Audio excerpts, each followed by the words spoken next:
Hello from Port Elgin, Ontario, Canada. We decided today that we wanted really good fish and chips for lunch. So Greg and I made the 155 kilometer, little under 100-mile drive to Port Elgin, to the Lord Elgin for fish and chips. And then we came down to the Port Elgin main beach. This is Lake Huron. Second largest of the Great Lakes by surface area. Temperature of the lake today would be around freezing. There's Greg over there. We're at the main beach, which is amazing in the summer. The water is quite shallow for far out, so it does heat up nicely July and August. Some brave souls will be in May and June, not me. The main beach is absolutely beautiful. It goes way down into the dunes. And there's a lovely area here. As you can see, there's lots of new and old holiday homes by the main beach. There's also change rooms and washrooms and places where you can get some not so healthy snacks, but of course they're not healthy, which means they're delicious.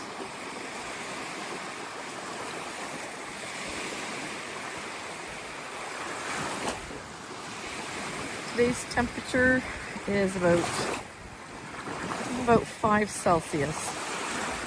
But with the sun, it is absolutely gorgeous day to be here.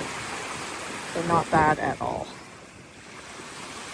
I've gone swimming out here in the summer, but it's also nice to go out across from where we are now there in the dunes. Beautiful, absolutely beautiful.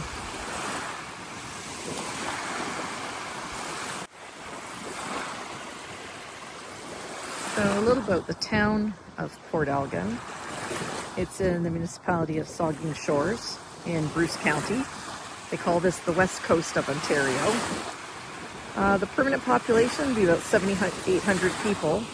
In the summer, it more than doubles that with part-time residents, and then of course the tourists flock here. The first European settlers came here in 1849. The first settler was named Lachlan McLean.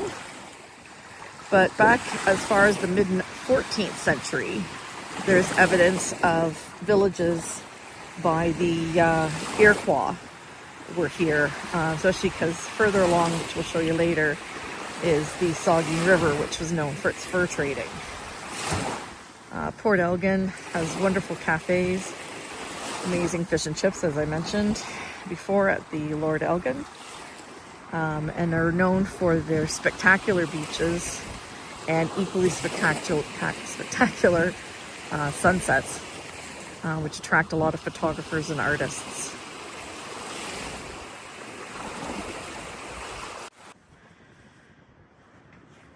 This is the harbor at Port Elgin, and as you can see, pretty much all the boats are still out in dry dock.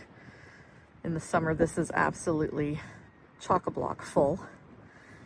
All kinds of boats, all sizes. We actually saw an amphibious vehicle here once, and it was incredible to see a large car in the lake and then to come out and just completely switch to a car, drive away like it was nothing unusual. It was incredible.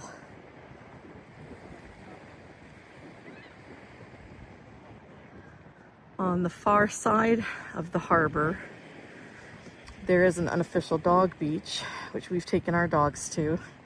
And it's quite shallow, and people keep it very tidy. And perfect for throwing a ball in and seeing all the dogs play and swim together.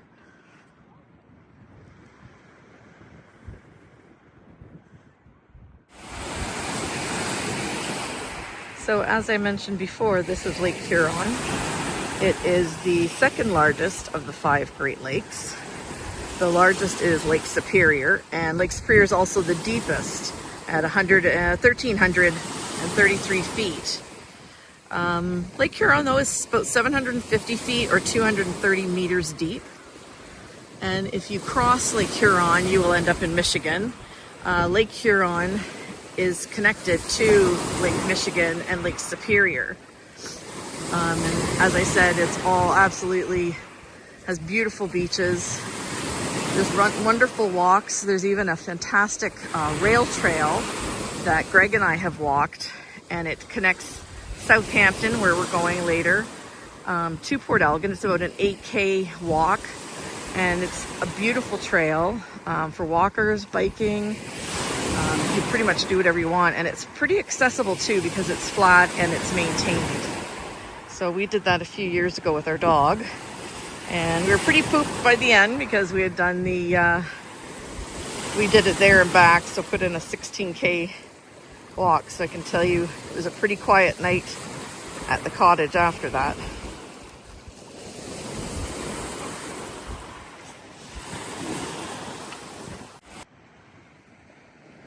Well, this will just give you another view of the main beach in Port Elgin.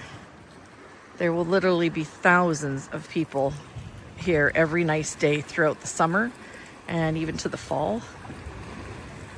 And you can't blame them.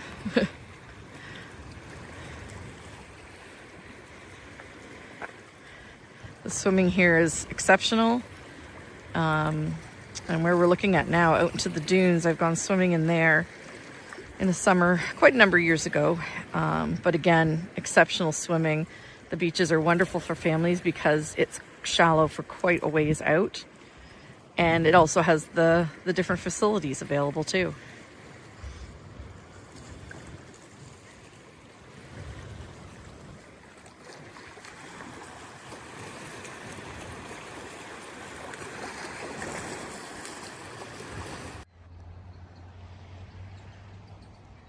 So we're now in Port Elgin's neighboring town of Southampton.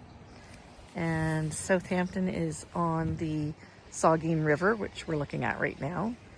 And the European settlers came here and settled a town. And this is on the Saugeen Ojibway Nations Territory. There's about 3,600 permanent residents in Southampton, but like Port Elgin, it swells to double that size when the part-time residents arrive, usually May through till Thanksgiving in October. But also daily the tourists would be in the thousands. So I'm just gonna have a little look here at the river.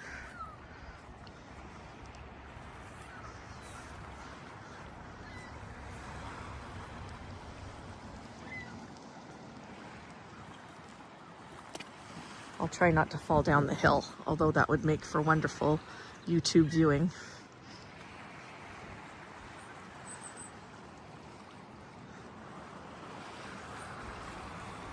So then the Saugeen River opens out into Lake Huron.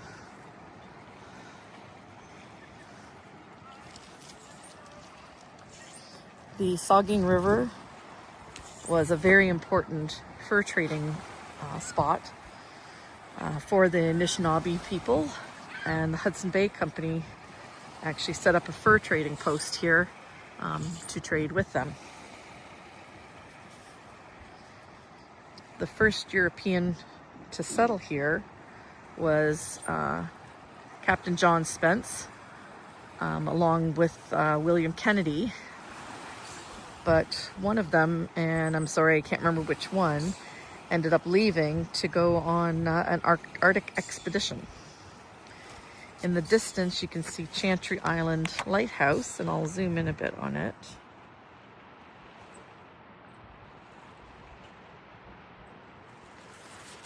In the summer, you can take a short boat ride out to Chantry Island.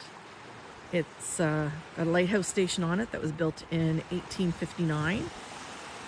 And it mostly is a bird sanctuary now, but makes for a really pleasant little day trip.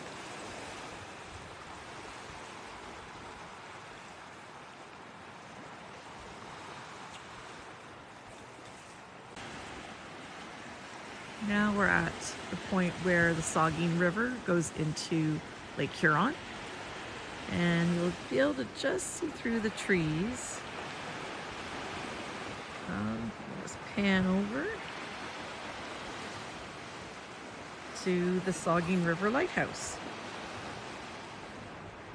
That little lighthouse was built in 1903. And a few things about Southampton. They have a wonderful bakery, which we of course just stopped in the town. They are famous for their long sandy beach, which we'll show after. An incredible beach. Lots of places to eat, lovely independent shops. And every Friday since the early 1990s, a bagpiper plays at sunset by the beach in town by the big flag, which we'll also show you. It is a big, big flag. And they play till dusk, and it is absolutely beautiful. They also hold classic car shows here that are free and really fun to go to in the summer. There's always something happening in Port Elgin and in Southampton, and we just love coming here. It's a nice country drive, it's an easy drive for us, and it's always well worth making. So I've walked a little further to get you a better view of the little lighthouse in Chantry Island. Right now, to clamber down the rocks and walk out to the lighthouse, I think I would have more visits to physiotherapy if I attempted it. It's eroded and looking a little bit treacherous, so we'll have to stay up here.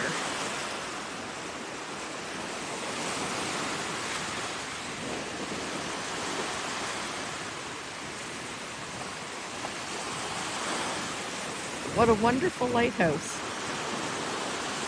And again, we pan to the left.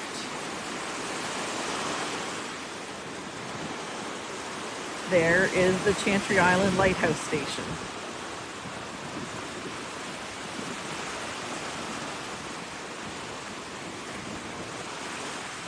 It's very windy today, but it's a beautiful day, but hopefully you'll be able to hear me. I'll add some notes in the comments.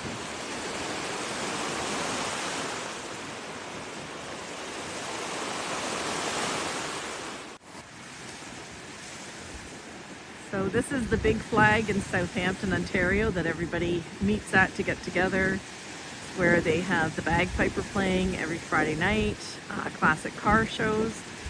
Everybody knows when they say meet at the big flag. And it's right down near the beach in the center of Southampton. We'll just pan out a little bit so you can see the beach.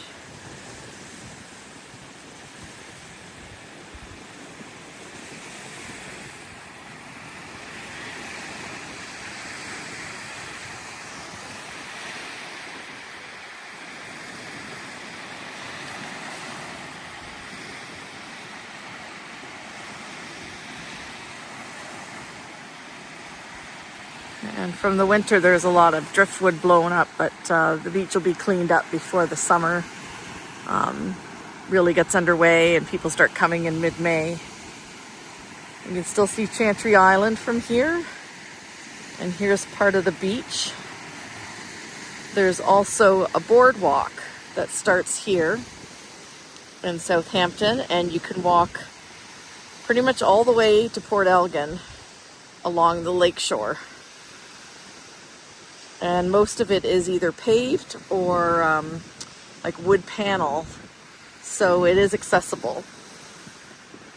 Something to bear in mind is from May to October, dogs are not allowed on the beach in either town. And I believe for Southampton, this includes the boardwalk, unfortunately.